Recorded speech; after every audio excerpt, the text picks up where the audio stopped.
안녕하십니까. 29회 공인중개사 부동산 세법 기준 해설 강의를 시작하겠습니다. 올해 시험에 1년 동안 고생 많으셨는데 2차 과목이 올해 공법 문제가 좀 난이도가 있게 나와가지고 체감할 때 굉장히 좀 어렵다라고 느낄 수 있는 그런 형태의 문제들이 출제가 됐습니다. 전체적으로. 세법 같은 경우는 이제 작년보다는 체감하는 정도는 좀 어렵다. 그죠? 작년보다 좀 어렵게 출제가 됐다고 볼 수 있습니다. 그래서 얘가 총론이 이제 원래대로 문제는 총론 2문제가 출제가 됐는데 총론 파트 문제는 전체적으로 문제가 좀 난이도가 있다라고 볼 수 있고요. 취득세는 문제가 3문제가 출제가 됐는데 얘도 뭐 과점주주 관한 것들은 조금 난이도가 있다라고 볼 수 있는 문제가 하나가 출제됐고요. 등록세는 이제 2문제가 나왔는데 뭐 개정사항이 포함된 문제가 출제가 됐습니다. 그리고 기본적인 문제 하나가 출제가 됐고요. 재산세 3문제가 나왔는데 얘 같은 경우는 이제 문제를 수업만 좀 열심히 들으셨으면 3문제 다 이렇게 쉽게 풀 수 있는 문제, 또 개정사항이 정답으로 나왔기 때문에 그죠? 크게 뭐 어려움이 없었던 것 같습니다. 이 국세 파트는 계속 나왔던 부동산 임대소득 문제가 출제가 안 됐고요. 그리고 종합부동산세 1문제 나오고 그다음에 양도세에서 5문제가 출제가 됐습니다. 종부세 같은 경우는 우리가 수업 시간에 계속 강조했던 그죠? 가산세에 관한 얘기가 정답으로 출제가 됐고요. 양도세는 5문제가 출제가 됐는데 여기서 뭐 특별히 어렵다라고 느낄 수 있다 굳이 꼽자면은 뭐 미등기 양도 자산에 관한 문제 빼고는 뭐 특별하게 나머지 문제는 어느 정도만 공부하셨으면 풀 수 있는 문제. 그래서 제가 볼 때 16문제 중에서 기본적인 어느 정도 공부가 됐다라고 치면은 한 9문제, 10문제 정도는 충분히 풀 수 있고 나머지 문제는 조금 약간 난이도가 있다라고 볼 수 있습니다. 그래서 기본적으로 세법은 목표가 10개 정도가 되기 때문에 그죠? 작년도 마찬가지고 올해도 마찬가지입니다. 그래서 기본적으로 공부를 좀 어느 정도만 해주시면 항상 세법은 어렵게 나오든 쉽게 나오든 10문제 정도는 맞출 수가 있다. 그치 볼 수 있죠. 근데 이제 공시법이 등기법 문제가 뭐 좀 어렵게 나왔다고 해가지고 체감하는 것들은 조금 난이도가 있다라고 볼 수 있습니다. 그래서 이 최근에 문제들이 좀 어렵게 그죠? 과거하고 좀 다르게 그 문제 지문 자체가 평이하게 출제가 안 되고 있습니다. 그래서 내가 알고 있는 지문인데도 불구하고 막상 문제 풀 때는 약간 어렵다고 느낄 수 있는 그런 형태의 문제들이 출제가 되고 있습니다. 그래서 전체적인 문제를 우리가 내년 공부하실 때는 좀 더 그런 부분을 감안해서 공부를 해야 될 것 같습니다. 그래서 일단 그렇고요. 문제는 이제 나온 거 간단하게 그 정답만 좀 체크를 해보고 가겠습니다. 자, 25번 문제가 A형 문제입니다. A형. 그죠. A형 문제인데, 조세와 일반 채권의 관계죠. 우리가 일반 채권과 담보 채권 할 때 수업 시간에 그 당해세 얘기를 말씀을 많이 드렸죠. 그래서 그게 출제가 됐습니다. 그래서 틀린 거 그랬는데 1번이 정답이죠. 거기서 보면 납세 담보물 매각 시 압류에 관계되는 재산은 관계되는 조세 채권은 담보 있는 조세 채권보다 우선한다.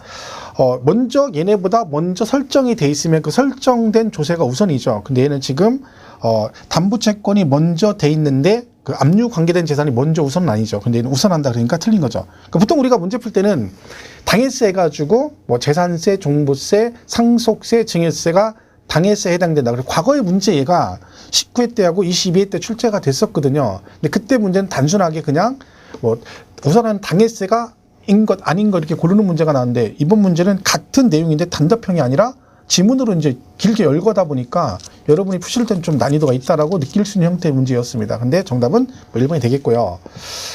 26번은 재산세와 종부세에 관한 설명 그랬는데 뭐 내용은 딱 나왔는데 정답은 되게 쉽죠. 3번인데 아니 4번이 정답이죠. 4번. 자, 4번인데 정답이 뭐예요? 세부담 상한입니다. 세부담 상한. 자, 세부담 상한은 100분의 150이죠. 근데 재산세는 예외 있었죠. 뭐 주택의 경우 3억 이하는 100분의 105, 3억 초과 6억에 110, 6억 초과 130인데 얘는 지금 보면 주택에 관한 얘기가 나왔잖아요. 주택. 그죠? 그러니까 주택은 100분의 150은 아니죠. 그죠? 그러니까 주택은 예외적으로 재산세 예외 규정이 있다. 그래서 강의할 때도 제가 이 부분은 뭐 계속해서 종부세 비교해서 말씀을 많이 드렸던 거기 때문에 뭐 정답은 쉽게 찾을 수 있겠죠. 그럼 뭐 4번이 정답이다. 이렇게 되겠고. 자, 27번 문제는 종합부동산세에 관한 틀린 거 그랬습니다. 자, 이것도 우리가 수업 시간에 엄청 많이 했던 거죠. 종부세는 원칙이 정부 부가가세인데, 그죠? 예외적으로 뭐 할 수 있다? 선택해서 신고 납부할 수 있다 그랬죠. 그때 그 신고 납부할 때 무신고 가산세는 부과가 안 되지만 뭐는 나올 수 있다? 그쵸? 과소신고 가산세는 부과될 수 있다라고 말씀을 드렸었죠. 그래서 4번에 보시면 뭐 납세 의무자 선택에 따라 신고 납부할 수 있으나 신고함에 있어 납부세액을 과소하게 신고한 경우라도 과소신고 과산세는 적용되지 않는다. 정답이죠. 틀렸죠. 그죠? 왜? 과소는 과세될 수 있다. 이것도 이 문제 같은 경우도 여러분이 평상시 조금만 수업하고 신경 썼으면 누구나 맞출 수 있는 문제에 들어간다 볼 수 있죠. 그래서 정답은 4번이다 보시면 되겠고. 그러니까 일단 26번하고 27번 문제는 공부를 좀 하셨다 그러면 다 맞춰야 될 문제입니다. 그러니까 이걸 실수로 틀리면 이제 안 되는 것들이죠. 그죠? 자, 그 다음에 28번도 재산세 종합합산세 상토지인데 제가 수업 시간에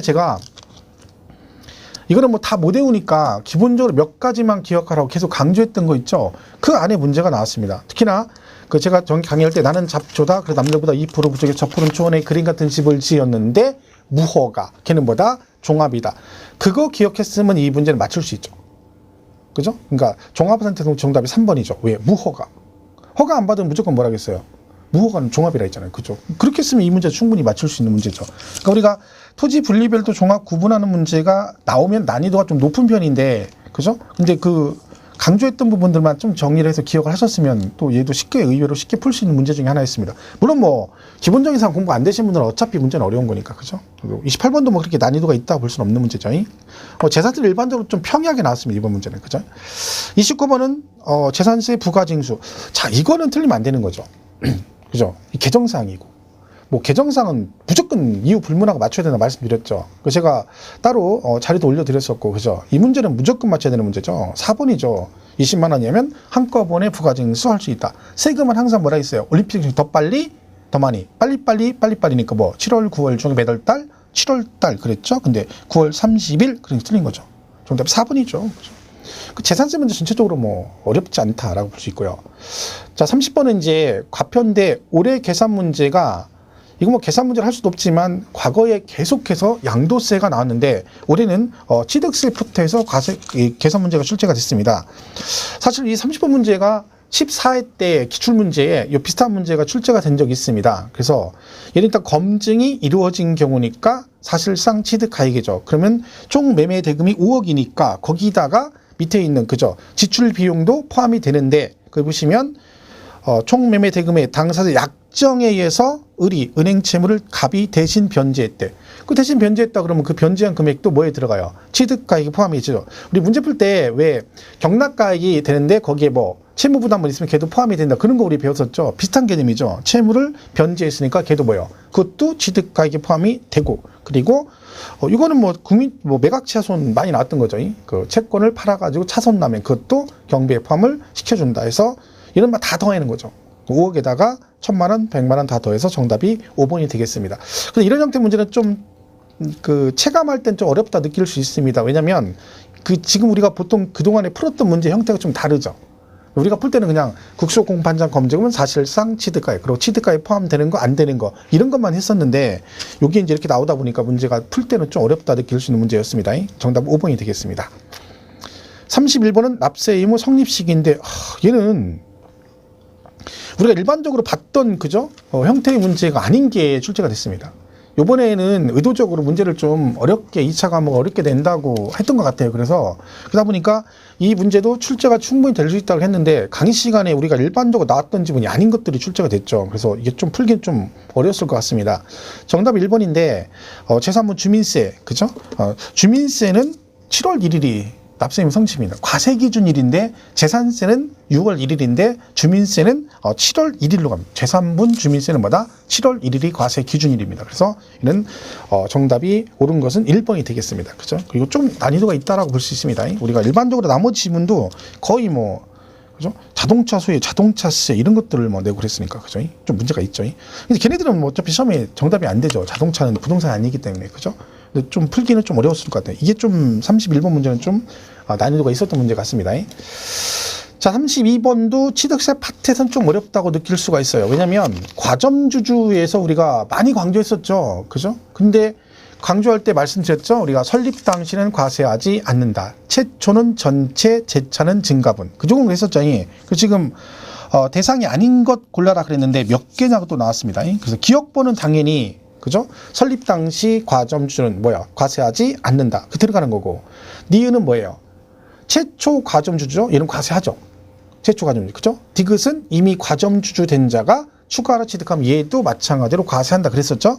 근데 리을번 때문에 니을은 과점주주 집단 내부에서 주식이 이전되었으나 자, 과점주주가 여러 명이 특수관계인이 묶어서 과점주주인데 자기들끼리 지분을 변동이 됐는데 전체 지분이 변동이 없으면 이런 납세 의무가 없겠죠. 그래서 대상이 아닌 것, 과세되지 않는 건 기억하고 리을에서 정답이 2개에서 3번이 되겠습니다. 이거는 우리가 일반적으로 알고는 있었지만 리을 지분이 약간 생소했기 때문에 얘 때문에 조금 문제가 될 수도 있겠지만 전체적으로 지분 변동이 없다는 거에 착안을 하시게 되면 고를 수 있었겠죠. 근데 취득세 파트 문제는 좀 어렵다고 느낄 수 있는 문제였습니다. 그죠? 33번은 신탁재산이죠. 취득세를 부과하는 것은 모두 몇 개인가? 우리 탁탁탁 기억하시죠? 탁탁탁. 위탁자, 주탁자, 수탁자, 위탁자, 수탁자로부터 신수탁자. 그럼 탁탁탁 기억하셨으면 기역, 니은, 디귿이 탁탁탁 비과세죠. 그죠? 그거 빼곤 비과세가 안 되니까 정답은 리을번이죠. 그죠?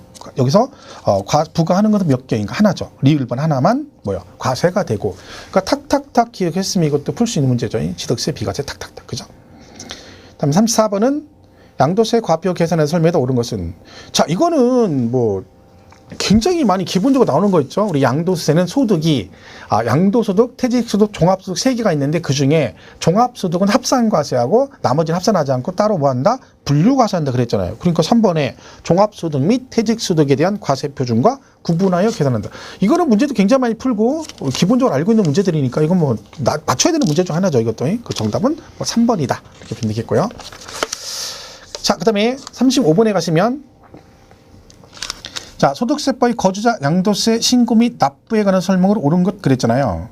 자, 이것도 지금 보시면 신고 납부에 관한 옳은 것 그랬는데, 자, 1번은 얘는 분기 아니죠. 분기로 가는 건 없죠. 양들이 속한다 그래. 말일부터 그래야 되고. 2번도 엄청 강조했던 것, 이런 거 찍으면 안 되죠. 차익이 없거나 자손이 발생해도 뭐는 해야 된다? 신고는 해야 된다 그랬고. 자, 3번이 사실은 이 문제를 좀 풀 때 어렵다 느낄 수 있는 게 3번 질문입니다. 왜냐면 얘가 개정상이라 했잖아요. 개정상. 그죠? 개정상 나왔죠, 이거. 그죠? 얘는 왜 틀린 거예요? 건물 신축하고 5년 이내 양도를 했는데 걔가 환취득가액을 환산가액을 적용하게 되면 그 양도세 결정세액에 환산가액의 5%를 결정세액에 더한다 그랬죠. 그럼 얘는 근데 산출세액의 100분의 5 그랬잖아요. 그러니까 이것도 지금 개정사항에 제가 나눠주는 게 있는데 이거를 건성으로 대충 읽었으면 이 문제를 3번이 맞았다고 그럴 수 있습니다. 왜? 그래. 5년 안에면 이거 5% 한다겠지. 맞았어. 이럴 수 있죠. 근데 산출세액이 아니라 환산가액이죠. 환산가액. 환산 취득가액의 5%를 더한다. 그죠? 그게 3번이 찍을 수 있는데 조심해야 되죠. 4번은 1,000만 원 초과하면 분납할 수 있죠. 당연히. 이거 튀기면 안 되고. 5번이 답이죠. 이것도 많이 했던 거죠. 그죠?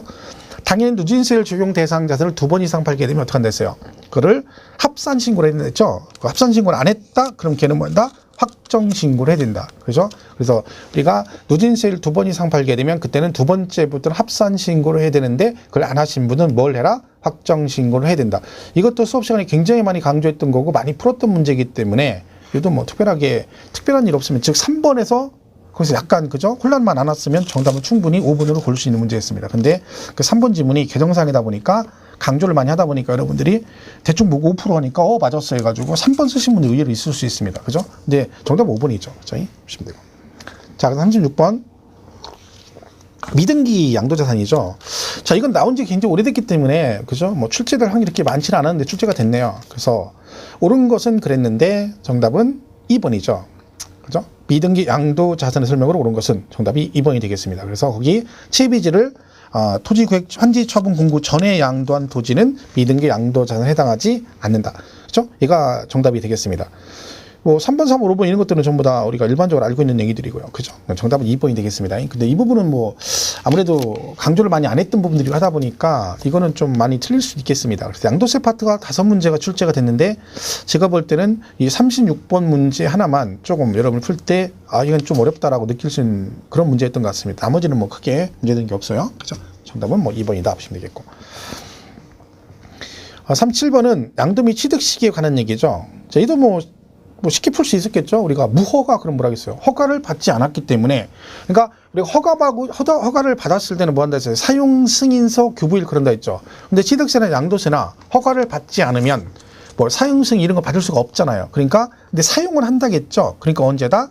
사실상 사용일이 이렇게 간다 했죠. 그러니까 뭐 이것도 정답은 1번이 되겠죠. 틀린 것 1번이고 2번은 제가 뭐라겠어요. 장기 할부야 수용 남은 중 빠른 날 나온다겠고 3번은 등기 치기 전에 아니 이전 등기를 했다. 청산 전에 등기 쳤대. 등기가 빠르면 언제? 등기 치날이고 상속은 항상 언제야? 상속 개시일이고 5번이 환지가 나오는데 환지는 원래 환지 전 그러는데 증감된 토지, 증환지, 감환지라고 나오면 문제다.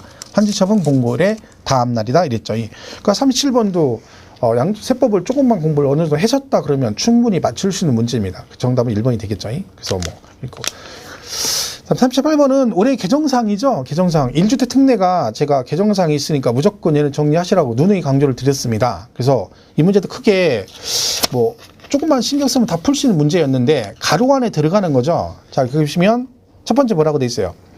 혼이 나왔죠. 1주택 보유한 자가 1주택을 보유한 자 혼인함으로 2주택이 되면 그죠? 혼인한 날도 몇 년? 5년이죠. 5년.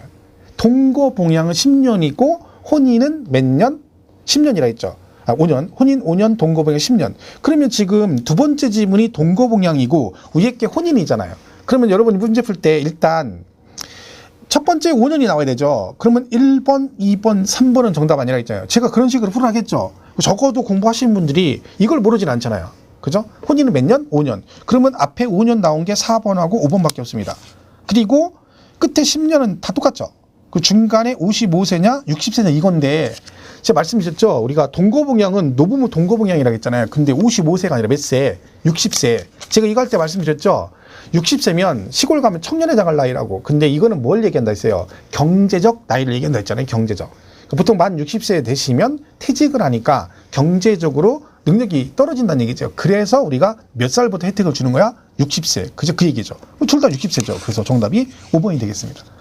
이 부분은 그러니까 적어도 찍더라도 아무리 공부를 안 해도 1, 2, 3번 찍으면 안 되는 거죠. 왜냐면 그 5년, 10년은 우리가 개정상이니까 그 누누이 강조했던 거니까 5년, 10년, 5년, 10년 나오는 게 당연한 거니까. 그죠? 그러면 4번하고 5번 중에 답인데 이게 동거봉양이니까 상식적으로 55세가 나이 들었다고 동거봉양한다. 말이 안 되는 얘기잖아요. 그죠? 그러니까 그렇게 풀어도 정답 5번이 되겠죠. 그죠? 이 문제도 그러니까 어느 정도는 쉽게 풀 수 있는 문제였습니다. 그죠? 그리고 그 다음에 이제 예배적으로 올해 등록세 문제가 두 문제가 출제가 됐습니다. 걔는 거의 한 문제 나오거든요. 근데 두 문제가 출제가 됐네요. 그래서 39번은 등기 등록 등기 대상이 아닌 것은 그랬는데 일단 3번하고 4번은 1, 2번은 원래 기존에 있던 거고요. 3, 4번은 올해 개정사항으로 추가된 거라고 말씀드렸죠. 그러면 얘가 2018년 1월 1일 이후 등기하는 거니까 5번에 보시면 계약상 잔금 지급일이 2017년 12월 1일로 하는 부동산의 소유권 이전 등기래요. 그럼 여러분이 그냥 2017년 12월 1일 이후에 아파트 사가지고 등기를 한다는 얘기야. 그럼 등록세를 냅니까? 취득세를 냅니까?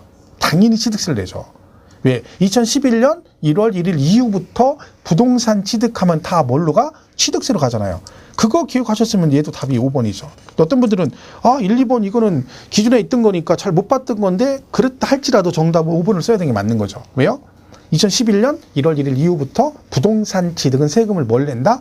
취득세를 낸다 했잖아요. 그죠? 그리고 3번, 4번 올해 개정상이니까 얘를 찍으면 안 되는 거죠. 정답 5번이 되겠죠. 그래서 그렇고. 자, 40번 문제는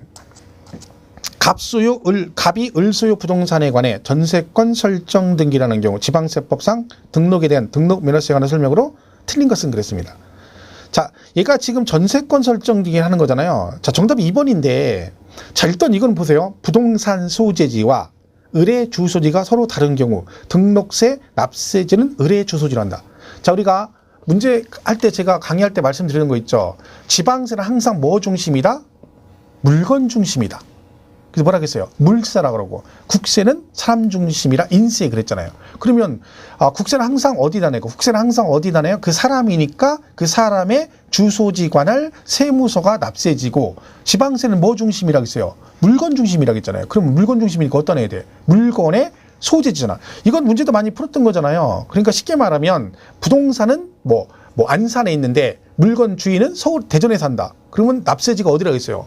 물건의 소재지잖아요. 그럼 지금 2번에 부동산 소재지와 의뢰 주소지가 서로 다르대. 그 등록세는 어디다 내야 돼? 의뢰 주소지가 아니라 부동산 소재지라고 맞는 거죠. 그러니까 이것도 뭐 문제를 충분히 풀 수 있는 문제였습니다. 내용 자체는 그죠. 정답 2번이 되는 거죠. 자, 그렇게 따지면 세법은 제가 항상 강조하지만 문제가 16문제가 출제가 되면요. 제 목표가 항상 10개라고 말씀을 드렸잖아요. 이제 강의할 때 많이 말씀드렸죠. 어차피 우리 목표가 10개면 기본적인 사항만 열심히 공부하고 쉬운 거 안 틀리고 실수만 줄이면 누구나 9개, 10개는 맞을 수 있다. 그러니까 올해 문제도 제가 볼 때 9문제 정도는 여기서 기본만 해서 충분히 실수만 안 했으면 충분히 맞출 수 있는 문제였고, 진짜 어렵다고 느끼는 건 문제는 몇 문제는 안 됩니다. 근데 지문 자체가 약간 우리가 체감할 때 그렇게 나와서 그런 거지 뜯어보놓고 보면 그렇게 어려운 건 아니었거든요. 근데 느끼기에는 제가 학원에도 전화를 해보니까 이제 해보니까 뭐 다들 2차 때문에 지금 뭐 굉장히 분위기가 안 좋습니다. 일단 공법은 너무 문제를 난이하게 내서 거기서 이제 과락이 좀 많이 나올 것 같습니다. 그 부분 때문에 좀 그렇고, 공시 뭐 중개사법은 뭐 전년보다 더 쉽게 나왔다고 말씀하시더라고요, 전체적으로. 그래서 제가 2차는 하여튼 그렇습니다. 올해 성적이 안 좋으신 분들이 만약에 또 2차 공부를 한다 그러면 제가 1년 내내 하는 얘기입니다. 중개사법을 잘해야 됩니다, 중개사법. 중개사법 30개 이상 맞아야 됩니다. 그러면 이번에도 쉽게 나왔다 치면 한 문제 빼고는 거의 뭐 별 적이 없다고 하더라고요. 그러면 35개, 6개 맞을 수 있거든요. 그랬으면 2차 그랬으면 공법이 이번에 과락만 면했어도 충분히 2차는 붙을 수 있었거든요. 근데 제가 1년 내내 얘기하는데 학원에서 보면 그렇게 안 합니다. 그러니까 선생님 얘기를 듣는 게 맞습니다. 저는 제가 세법 선생이지만 제 강의 들으신 분 제가 누누이 수업 시간에 많이 말씀드렸죠. 뭘 잘해야 된다고? 중개사법. 특히나 정지훈 선생님이 강의를 되게 잘하기 때문에 이번에 본인이 강의했던 내용 중에서 39개, 그죠? 한 개는 약간 그렇고 그것도 조금만 신경 쓰면 나머지는 다, 그죠? 본인이 강조했고 했던 문제 풀었던 거에 거의 다 나왔다고 얘기를 하거든요. 그래서 제가 수업 시간에 말씀드렸잖아요. 중개사법은 정지훈 선생님 믿고 가면 30개 이상 무조건 맞는다. 그럼 2차는 공법 과락만 면하면 합격할 수 있다고 말씀드렸죠.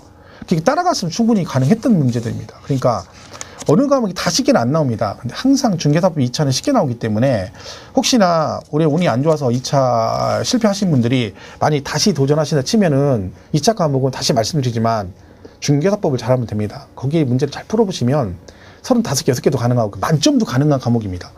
그 나머지는 그냥 공법 과락 면한다 생각하고, 그죠? 그리고 세법 10개 맞고 공시법 12개 맞고 그러면 60점 나온다니까. 무조건 합격할 수 있어요. 그러니까 혹시 안타깝게 실패하신 분들은 혹시 다시 재도전한다면 그런 부분 감안해서 공부를 하시면 될 것 같고, 뭐 어쨌든 1년 공부하셨는데 좋은 결과가 나와야 되는데, 그죠? 뭐 당락이 뭐 사람마다 틀리겠죠. 좀 안타까운 분도 있고 또 합격하신 분들은 합격 축하드리고요. 그래서 혹시나 내년에 다시 하신다 그러면 그런 부분 감안해서 공부를 하시면 될 것 같고, 하여튼 1년 동안 고생 많으셨고요. 그죠? 이것으로 세법 회사 강의를 마치도록 하겠습니다. 고맙습니다.